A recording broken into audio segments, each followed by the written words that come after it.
Welcome to Talking Out Your Glass. I'm Sean Wagoner. Demonstrating at the 2026 Glass Art Society Conference at the studio of the Corning Museum of Glass, Corning, New York, 24-year-old Jack Spitzer impressed the standing room only crowd as he created a vessel form from his Stochastic Series. The young glassblowing phenom was met with enthusiastic applause as he carried out a technical move known as the Laydown. Born in July of 2025, Spitzer's Stochastic Series started as opaque vessels and transformed into the current transparent cane vessels. The newer work debuted at Sandra Ainsley Gallery in Toronto last week. These new vessels explore color, form, pattern, and gesture. Each piece pulses with energy, balancing technical precision with spontaneity. Says Spitzer, the Stochastic Series are all about the pattern. The pattern is unique in the way that I do it. I've never seen this pattern made in glass before. The canes are created in the hotshop and then manipulated into the squiggle shapes. They are then picked back up in the hotshop in a very compressed format, very traditional Venetian cane techniques with an innovative twist, or you could say squiggle, end quote. With work formed around a strong grasp of the fundamentals of glassblowing, Spitzer enjoys exploring and creating contemporary themes using traditional techniques. He likes to use basic shapes and skills to express the craftsmanship of the bubble in work that is constantly changing and growing. Born in Tacoma, Washington, Spitzer is a product of the Pacific Northwest glass scene. His early exposure to the medium, influenced by his grandmother's involvement with the Museum of Glass, led him to begin blowing glass at age 12. He spent his middle school and high school years at the Hilltop Artists Program, a youth development arts nonprofit in Tacoma, operating deeply impactful programs since 1994 with broad community support and a track record of success.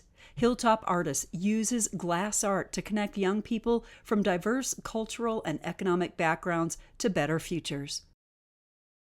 Spitzer, who sets the standard for the younger generation of glassmakers, has been apprenticing for Dante Marioni and working on Dale Chihuly's glassblowing team for the last 3 years. His early connection to the material and its history has shaped his own practice, rooted in tradition yet driven by innovation. Spitzer is represented by Sandra Ainsley Gallery in Toronto and Tom Hawk Gallery in Columbus, Ohio.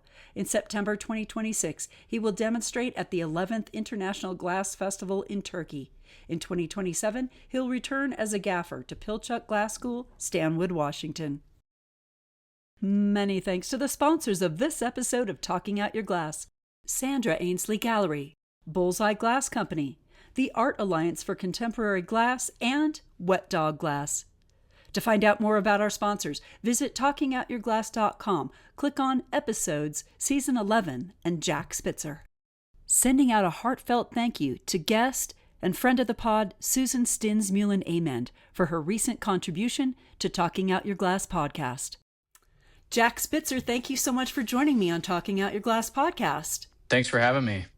Your grandmother was involved in the beginnings of the Museum of Glass in Tacoma. Talk about how you were surrounded by glass as a child and how that influenced you. Yeah, my grandmother, she worked at the Museum of Glass before the hot shop was built, and before I was born.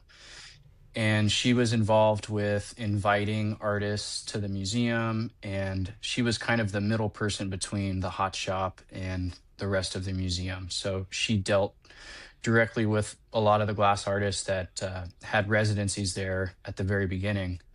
So I would hang out with her after school as a kid. And then naturally, I just gravitated towards the hot shop, obsessed with the fire and the torches and the heat. I just loved it. So I would give the Museum of Glass team credit for getting me into glass and getting me hooked on it. Do you have memories of glass favorites from when you were a kid? I mean, Alex Stisser used to work there a long time ago. He doesn't work there anymore. He was always my favorite as a kid. But Ben and Gabe and Sarah, they were all, I really looked up to them. As a little kid, I wanted to be just like them. Well, you are a member of Hilltop Artists, a nonprofit that uses glass art to connect young people from diverse cultural and economic backgrounds to better futures. Hilltop Artists runs hot shops at Jason Lee Middle School and Wilson High School, as well as a flameworking studio at Ford Middle School. You began working with glass at Jason Lee. What was that experience like for you? Were you a natural fit for glass blowing, or was the learning curve difficult? It was pretty difficult. It didn't come super naturally to me. I feel like I had to practice a lot more than my peers at the time. Um, I was obsessed with it. As soon as I found it as a little kid, that's why I went to Jason Lee Middle School, was because of the glass program that Dale started. There was no question as to whether I was going to do it or not. I was going there to do that. I was already committed, and yeah, I had to practice a lot harder. I feel like, to get better at it, but I just stuck with it. You made a lot of glass fish during that period. Yeah, yeah. There's a video rolling around of me being interviewed as a little kid, and I was making a fish. I did. I made a lot of sculpturally stuff. I made everything. We would have visiting artists, and I would just make what the visiting artist made. I think Ross Richmond came and did a demo, and he was making uh, heads, and maybe he made a fish, and I tried to make one, and I would just make anything. I was just I love to just be in the shop. About how old were you then? 10 or 12? I started at the Hilltop when I was 12. So, yeah, 12 years old. In an early childhood interview, you said glassblowing taught you communication. Is that still true for you? Yeah, absolutely. I think, it taught me those skills of being a team leader, being a member on a team and working well with others, and communicating is the key and all of that. So, yeah, I was pretty lucky to learn those skills so young. You also said you wanted to get an MBA from Harvard to help you run your glass business. Do you maintain that goal? I did. I was on track. I went to school for business. I got into the University of Washington School of Business. And then Dante Marioni convinced me to drop out of school and be a full-time glassblower. Um, so school is kind of on the back burner now. I got my associate's degree, and at that time in my life, Janusz Pozniak had moved to the East Coast, and I was offered a job working with Dante.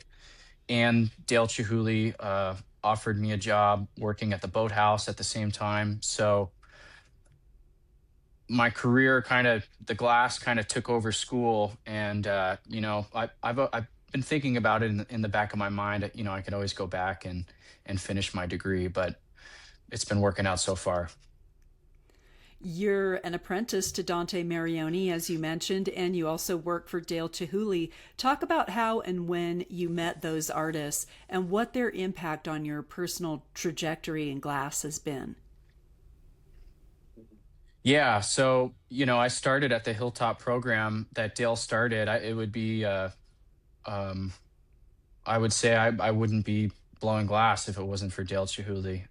He's been so generous in our community, more than people really know, and I'm grateful for being able to go through that program. Dante came and did a demo at the Hilltop when I was a kid, and I think he noticed a lot of similarities between him and I, and he invited me to come up to his studio.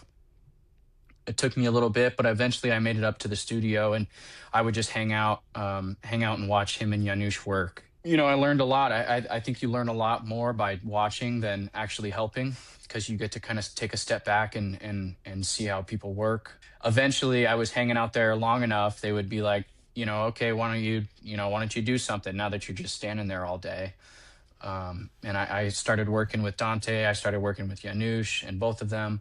Working with Dante has been a lot more than just a studio assistant. He's really been a mentor in my career as an artist. Teaching me how to be not just a glass blower, but an artist and what that means and entails. It's been pretty special to work with him that close. Yeah, we work a couple days a week. He's getting old, he doesn't like to blow glass all the time. So I spend the rest of my time down at the boathouse on the Chihuly team, and it's been a great experience. It's kind of two different sides of the glass world. Dante makes one-off pieces that are, a lot more work goes into them, a lot of prep work. And then down at the Chihuly studio, it's a production facility. So it's a great experience to see two different, styles of the glass world. Jack, you like to use basic shapes and skills to express the craftsmanship of the bubble. Is that how your stochastic vessels were born? And describe and discuss that series of work. The stochastic vessels have really grown from where they started and where they are now. I found some pieces that Dick Marquis made a long time ago. He called kylixes, and they're these bowls with a foot, and they have these cane handles, and the cane handles look like they're bent, not in the hot shop, like they're bent beforehand and attached on. And I really like those handles, how they look. I kind of started experimenting with bending canes like that, and I personally really like Keith Haring's work, LA2, kind of that graffiti, doodly sketch, simple line artwork. I've always really enjoyed that kind of work. So I think a combination of a lot of things brought me to drawing onto a bubble, drawing lines of my own pattern onto a bubble. And that's how it was born. I really like June Kaneko's work, is large ceramic, really beautiful glazed ceramic pieces with simple line patterns and colors and contrasting colors. And so that's how they started. And then it just developed into trying to get more and more pattern, denser lines, more lines onto the piece. And so it transitioned from lines on a bubble to big giant collar pickups, and the patterns have gotten denser and into what I'm making now, more of the transparent pieces. So it's been really just a few years of making them and looking at them and seeing what I like, and evolving into the current pieces. Has your approach to color evolved too? Because the earlier opaque works are very, very colorful, and then they become a little more subtle as you get to more current works. Yeah. Yeah, those opaque, those are really looking at June Kaneko's work. If you look up those ceramic pieces, those are really inspired by those, the solid opaque lines. And then, on a technical side, going from a bubble to a collar pickup, I can't get a color underneath, unless I stuff a cup or something, which I've been thinking about doing. So it's just been naturally the way I'm doing it. It's gotten more subtle. Yeah, the transparent. We'll return to Jack Spitzer in just a moment. This episode of Talking Out Your Glass is sponsored by the Sandra Ainsley Gallery. The Sandra Ainsley Gallery is the leading contemporary gallery in Canada, specializing in glass. Established in 1984, the gallery represents the most important artists working primarily in glass today. The gallery's present location in a converted industrial warehouse was designed to highlight the international artists it features, such as Jack Spitzer. For more information, visit sandraainsleygalley.com. This episode of Talking Out Your Glass is sponsored by the team at Bullseye Glass Company, leaders in the development of tested compatible colored glass for stained glass, kiln casting, fusing, torch working, and mosaics. To explore their enormous color palette, visit a Bullseye Resource Center near you or locate a dealer at bullseyeglass.com. This episode of Talking Out Your Glass is sponsored by the Art Alliance for Contemporary Glass. AACG is a leading resource for glass collectors, artists, gallerists, museum personnel, educators, and others on all things related to glass art. Its mission is to further the development and appreciation of art made from glass. It also provides a place for the glass community to have robust conversation around glass art through its weekly virtual programs and provides grants and scholarships. Membership gives glass lovers access to many members-only benefits. For more information and to become a member, visit aacgglass.org. This episode of Talking Out Your Glass is sponsored by Wet Dog Glass. In business since 1996, Wet Dog Glass delivers unsurpassed value to glass studios like Corning Museum of Glass and others around the globe.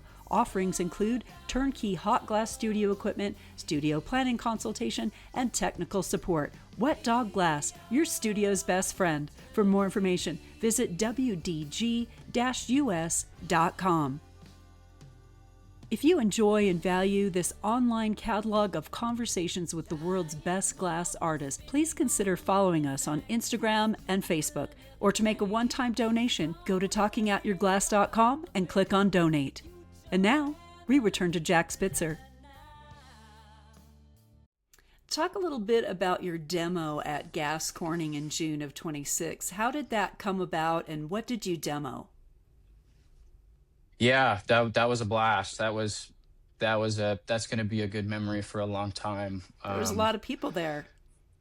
There was a lot of people there. Yeah. That was my first public demo at a public studio, and it was pretty epic. I needed a ticket to the conference. I was there to help TA for a class, and I reached out to Brandy Clark, the director of Gas, and asked how I could get a ticket, and she said, well, if you do a demo, you can have a ticket. So I was like, I'll do it, that's cool. And it was great. There was a lot more going on than I think people knew. That was my first time seeing Janusz since he left. And him and I were very similar in a lot of ways. We're kind of connected, by being a part of Dante. So that was a really cool moment, him and I coming together. He helped me make the thing, and Jason Christian there too, another mentor. That was a really special moment to be there and make that piece in front of all those people. We made one of the current pieces I've been making, the transparent stochastic vessels. It went really well. It was a lot of fun. It is essentially like performing for people. Was that aspect of being on view, is that hard for you? No, I kind of love that part, being it is a little bit of a performance, and I think I've learned that from, I work with James Mongrain a lot, and Dante, and all these guys are that's part of it, is being a performer on top of, the glass blowing. So yeah, that part was pretty fun. You did something during your demo called the Laydown, something I and most of the rest of the onlookers thought was very dramatic and cool. And I've since seen Dante do it in videos on your Instagram. But when I posted it, some people reacted negatively and asked why you were doing that. Why didn't you just stand up, and couldn't you get assistance? And, of course someone asked why, and I said, why not? What's your response to those kind of comments? When I was a little kid, Gabe Feenan at the Museum of Glass told me, he said, if you don't look cool while you're doing something, you're probably not doing it right. And I've really carried that with me. But honestly, I wasn't even really thinking about laying down or doing anything special. That's really how we put the punny on when we make stuff here at Dante's studio. So I do everything exactly how he does it. That's been my goal. Is just do it just like Dante, and it'll work out. And we could get into the technical part of why it's better, but I think it's better just to say, I just do it how I've been taught how to do it. So yeah, it was pretty funny. I know a lot of people got a kick out of that. Yeah. Yeah, you got a big round of applause when you did it. Yeah, yeah, people went kind of crazy. It makes Yeah. sense. Yeah, it was funny though, because yeah, it wasn't really a planned thing, but yeah. Dante's studio participated in Refract in 2025 for the first time. Tell us about that event. Yeah, Refract has just been growing bigger and bigger every year with most of the glass studios in the Seattle area joining it now. I think it's a really great event that has been going on in Seattle. It's kind of um, taking advantage of all the people in town for the Pilchuck auction. And everybody's opening their studios and having tours. And so these people that are from out of town are able to go see other studios. So yeah, I did a demo with my friend Trenton Kiocho.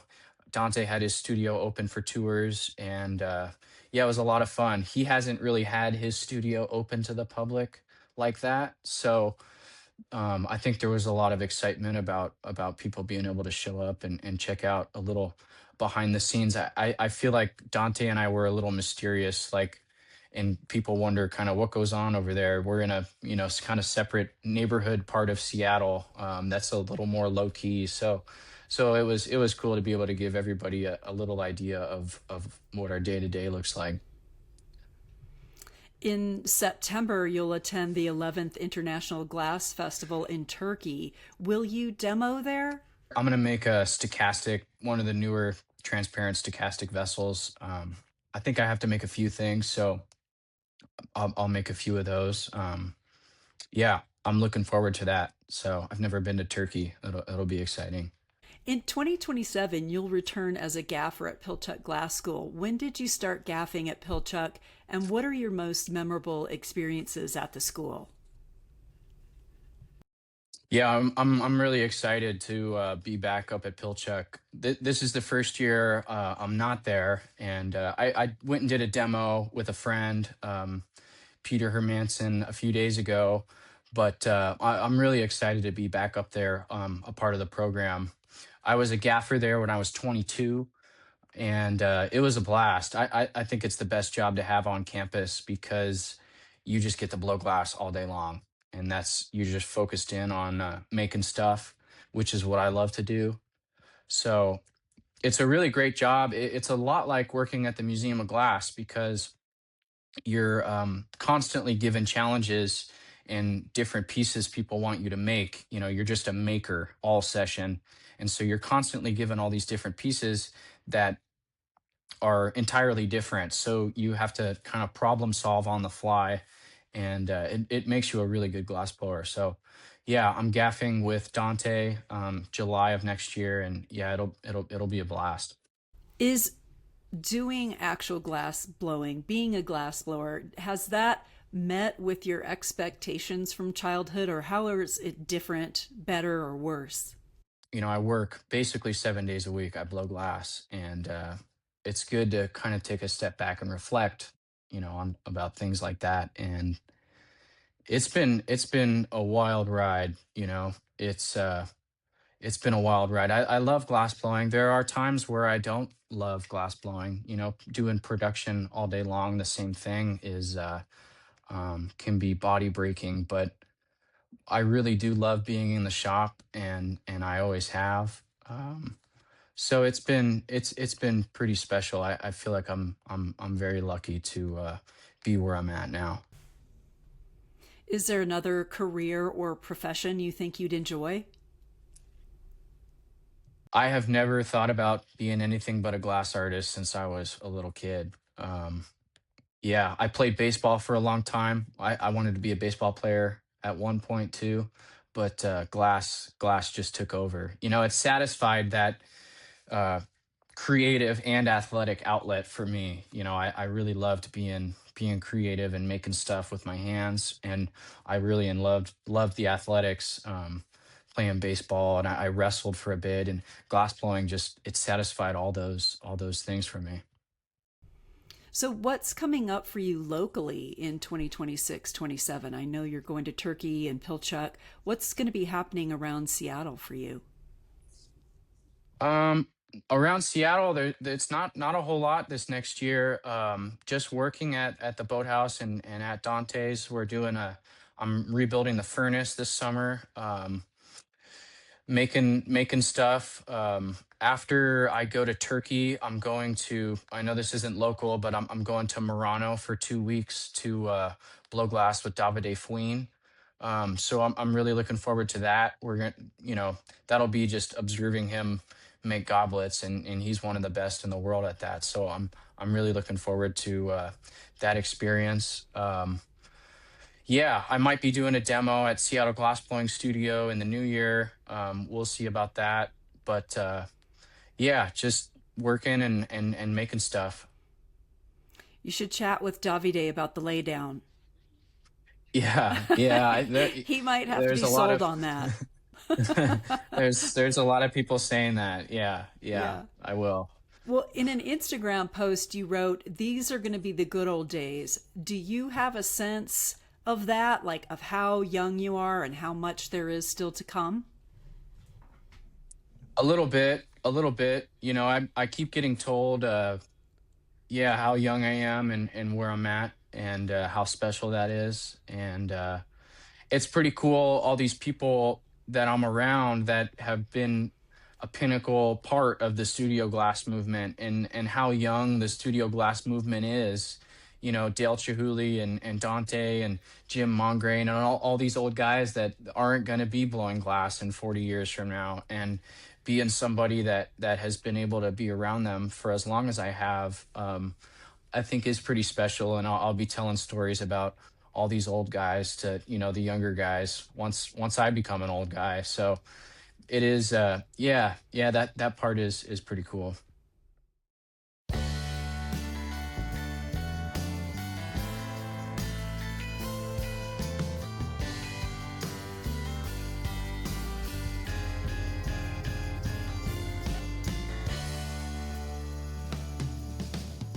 Thanks for tuning in to Talking Out Your Glass.